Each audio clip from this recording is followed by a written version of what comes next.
Vous pensiez vraiment que le plastique était fantastique?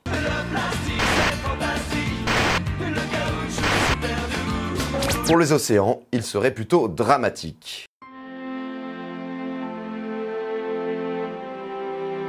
Imaginons toutes les minutes, 24 heures sur 24, 7 jours sur 7, un camion poubelle se déchargerait dans la mer.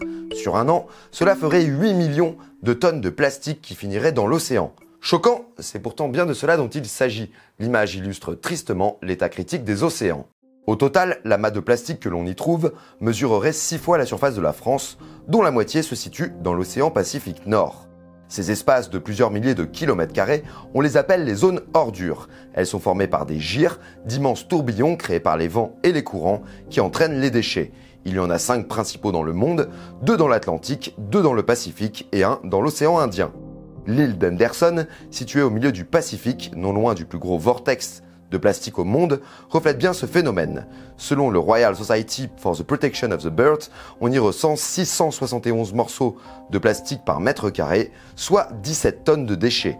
L'île de 31 km² posséderait même la densité la plus élevée de détritus de la planète, alors qu'elle est inhabitée et loin de tout. Plus proche de chez nous, et pourtant la mer Méditerranée est loin d'être épargnée.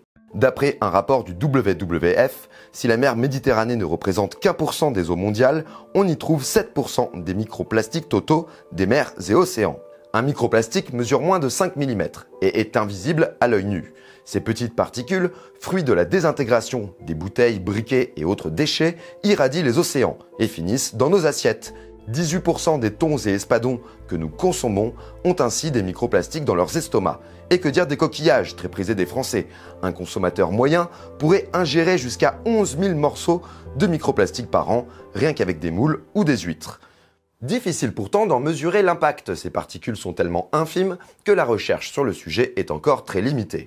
Mais en fait, d'où viennent ces déchets? Une grande partie de la pollution plastique provient des fleuves qui se versent dans la mer. Ainsi, le vortex de déchets du Pacifique, qu'on surnomme le 7e continent, est composé à 90% de déchets nourris par 10 fleuves, 8 asiatiques et 2 africains.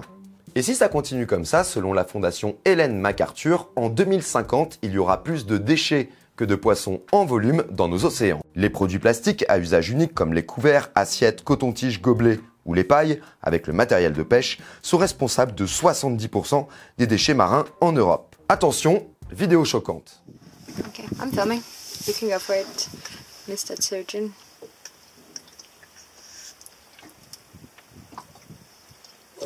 She's going to be so happy. A big booger. Oh, careful. No, ese es un poco ahora. Oh, man. Show me, please. Depuis la diffusion de cette vidéo, les appels au boycott contre les pailles en plastique se multiplient un peu partout sur la planète. Certains pays ont déjà interdit les pailles en plastique, et l'État de Californie songe même à adopter une loi punissant de 6 mois de prison les serveurs offrant une paille à leurs clients. Globalement, le problème des objets plastiques jetables est pris très au sérieux, autant par l'ONU, qui évalue le coût des dommages sur l'écosystème marin à 8 milliards de dollars par an, que par la Commission européenne ou le gouvernement français. Dès 2020, les couverts, gobelets et assiettes en plastique seront bannis en France. Bruxelles ambitionne d'interdire l'ensemble des produits plastiques à usage unique à l'horizon 2022. Ces mesures ne suffiront bien sûr pas, mais de nombreuses innovations sont essayées aux 4 coins du globe. Immense barrière flottante destinée à nettoyer les vortex de déchets sans gêner la vie aquatique. Mise à l'eau septembre prochain dans le Pacifique Nord. Objectif, nettoyer 50% du gisement, soit 70 000 tonnes de déchets en 10 ans. Aspirateur aquatique à déchets, ce conteneur qui se maintient à la surface de l'eau est équipé d'un sac en fibre naturelle et fonctionne sur le même principe qu'un écumeur de piscine.